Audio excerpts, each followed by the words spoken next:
Hi, this is Chris with WatchMojo.com. Now, David Giraud had a lot to say about the games he'd actually worked on and some of the up-and-coming projects that he's working on right now for Ubisoft. I know the game that most recently you're working on is Assassin's Creed. Well, I was working under the lead character artist, and had concepts made from the concept artist. I had to breathe life into those concepts by creating the high-resolution model and later transferring the information of the high-res onto a low-resolution model, which we call baking. So to really get all the details from the high-resolution cinematic type of character and really trying to get it into a game, which is really what makes it look beautiful. I mean, my part was to create some of the characters.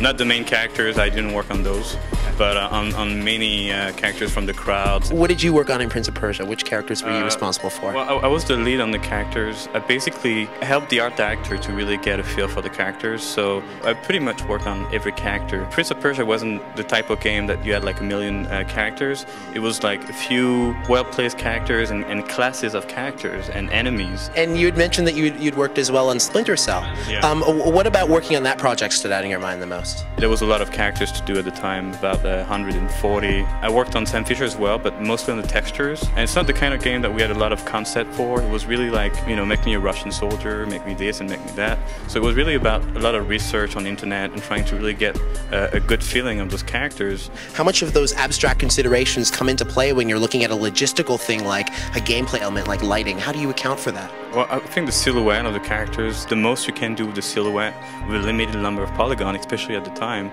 I think that's the most important thing. And you had like the 3 dots on the front, and on the back it was the radio. So you, even in the dark, you knew where you were. I mean, you knew the character was in the right direction, so the free cam, I think it worked pretty well.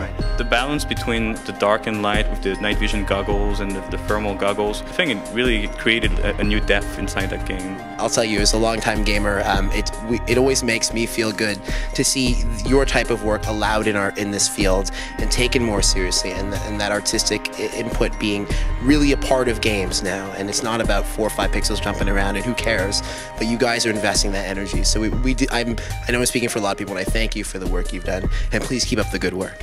Well, I love what I do, so I gotta thank people that buy the game.